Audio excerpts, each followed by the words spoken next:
پھر دن ہوا،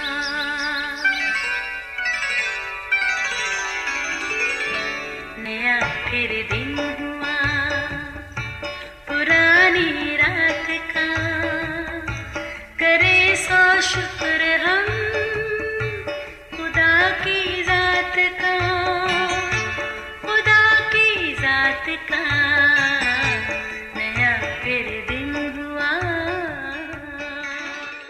آج کی آیت۔ اس وقت یسوع نے اپنے شاگردوں سے کہا، اگر کوئی میرے پیچھے آنا چاہے تو اپنی خودی کا انکار کرے اور اپنی صلیب اٹھائے اور میرے پیچھے ہو لے۔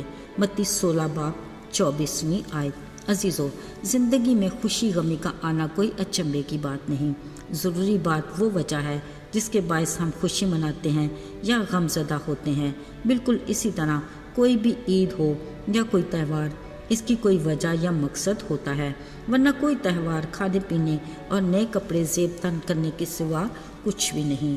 یاد ہے نا، پچھلے دنوں ہم ایک تہوار منا رہے تھے جو کرسمس کا تہوار تھا، یعنی 25 دسمبر، جس کو بڑا دن بھی کہتے ہیں۔ یہ واقعی بڑا خاص اور ناقابل فراموش دن ہے، کیونکہ اس دن آسمانوں کے خدا کے اکلوتے بیٹے یسوع مسیح نے، جو بادشاہوں کا بادشاہ ہے، اپنا جلالی تخت اور شان و شوکت چھوڑ کر بطور انسان ہماری دنیا میں آیا۔ مقصد کیا تھا؟ اپنی جان کا کفارہ دے کر گناہ گار کو گناہ سے نجات دے، اپنے قیمتی لہو سے پاک کر کے انسان کا پاک خدا سے دوبارہ میل کرائے۔ یاد رہے، اس نجات کے مشن کی ابتدا کرسمس سے شروع ہوتی ہے اور اختتام ایسٹر کے تہوار پر ہوتا ہے۔ عزیزو، یاد ہوگا ان دو تہواروں کے دوران یسوع مسیح کی زمینی زندگی میں معجزات، شاگردوں کا چناؤ، اپنے آس پاس جمع ہونے والی بڑی بھیڑ کو تعلیم دینا، پھر صلیب کا کٹھن اذیت ناک سفر، قبر موت پر فتح پا کر زندہ ہونا، اپنے شاگردوں کو آسمانی بادشاہت کی خوشخبری دینے کی ذمہ داری، اور پھر دوبارہ آسمان پر صعود فرمانا شامل ہے۔ عزیزو، جب نجات کا مشن تکمیل ہوا اور ہمیشہ کی زندگی کا دروازہ کھلا تو یسوع نے آسمانی بادشاہی میں شریک ہونے کی کھلی دعوت دیتے کہا، جو کوئی میرے پیچھے آنا چاہے وہ پہلے اپنی خودی سے انکار کرے، پھر اپنی صلیب اٹھائے اور میرے پیچھے ہو لے۔ یعنی آسمانی باپ تک کی رسائی کا واحد راستہ میں ہوں۔ کوئی میرے وسیلہ کے بغیر باپ کے پاس نہیں جا سکتا۔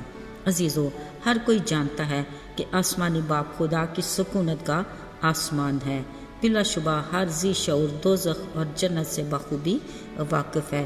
کوئی بھی دوزخ میں جانا نہیں چاہتا۔ سو یاد رہے، جنت میں جانے کا واحد راستہ یسوع ہے۔ وہ راہ، حق اور زندگی ہے۔ اسی راہ کے راہبر نے کہا، میرے پیچھے آنے کے لیے پہلے خودی کا انکار ضروری ہے، پھر اپنی صلیب اٹھانا ہے۔ عزیزو، خودی کا مطلب ہے میں، میرا اور میری، جس میں تکبر اور غرور کا عنصر سرے فہرست ہے۔ عزیزو، اسی خودی میں دکھاوا، میری پسند، میری مرضی شامل ہے۔ خدا کے حکم سے ہمیں ہر اس شے کو چھوڑنا ہے جو خدا کو ناپسند ہے، اور اس کا اطلاق روحانی اور جسمانی زندگی دونوں پر ہوتا ہے۔ ذرا سوچیں، یسوع نے اپنے نقش قدم پر چلنے کے لیے صرف خودی سے انکار کا ہی کیوں کہا؟ غور طلب بات یہ ہے کہ خودی بدی کے تن آور درخت کی جڑ ہے، جس پر برائی کے بہت سے پھل جنم لیتے ہیں، جن کے ساتھ سکڑے راستے سے ہمارا گزرنا ناممکن ہے اور خدا کو ناپسند بھی ہے۔ اس لیے خدا خودی کا جڑ سے ہی خاتمہ چاہتا ہے۔ یسوع چاہتا ہے کہ اس کے ساتھ چلنے کے لیے اس کی مرضی پوری ہو، تب ہی درست راہ سے کامیاب منزل تک رسائی ہو سکتی ہے۔ یاد رہے، یسوع نے بھی نجات کے مشن کی کامیاب تکمیل میں بھی اپنے آسمانی باپ سے کہا کہ میری نہیں بلکہ تیری مرضی پوری ہو۔ عزیزو، یسوع نے بھی اپنی خودی سے انکار کیا، یعنی جلالی تخت، شان و شوکت چھوڑ دی، حلیمی اختیار کی، باپ کی مرضی کو پورا کیا، تب ہی نجات کے مشن کو کامیاب کیا۔ اس نے دعا اور روزے کی قوت سے خود پر کنٹرول کیا، تب ہی ابلیسی آزمائشوں پر فتح مند ہوا۔ عزیزو، یاد رہے، ہم بھی اپنی آزمائشوں پر فتح پا سکتے ہیں اگر ہم اپنی خواہشات پر کنٹرول کریں گے، کیونکہ خود پر کنٹرول رکھنا ہمارے ہاتھ میں ہے۔ خدا نے فیصلے کا اختیار ہمیں دیا ہے، ابلیس کو نہیں۔ پر ہم اپنی خودی سے انکار اسی صورت میں کر سکتے ہیں جب ہم یسوع کے حکم اور اس کی مرضی کو اپنی خواہشات پر ترجیح دیں گے۔